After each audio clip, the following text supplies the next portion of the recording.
Hey Paul, your video made me think of Martin Buber. Um, the ik-do relationship uh, seems like something that logic has no access to, and that is also undeniably a part of human existence.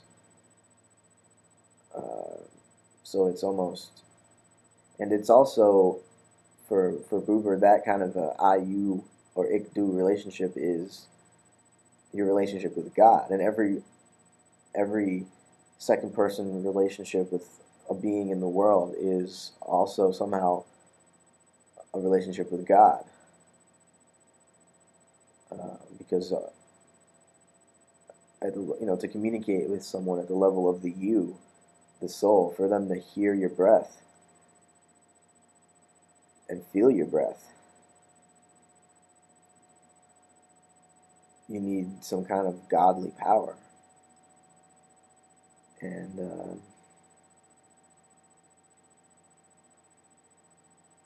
the ik-s seems more like the logical representational world where these laws of computation sort of reign over everything, and grammar is more important than the neurological structure of the brain.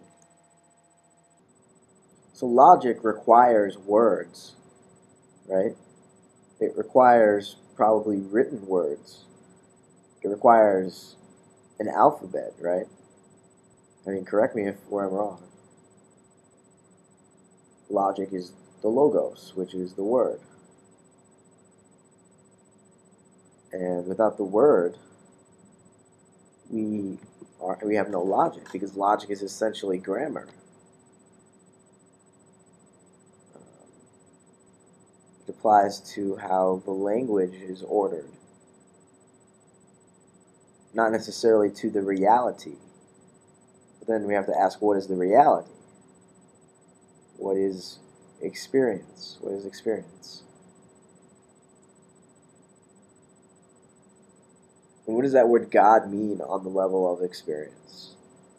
Like you said, is there any meaning to this word anymore in our day-to-day communications with one another, or even in our more intentional conversations with one another? What meaning does God have? And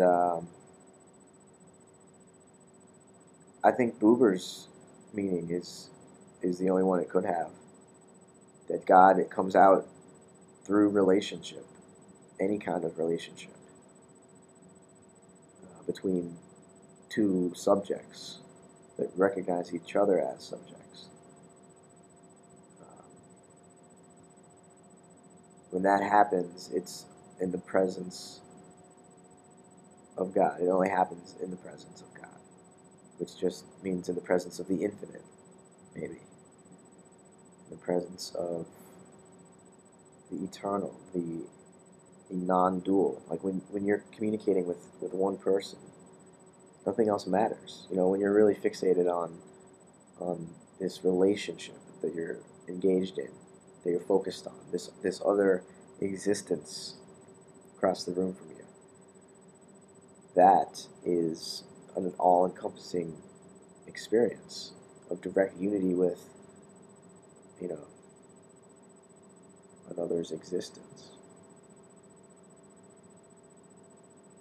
And of course, none of the words I just used to describe that mean anything,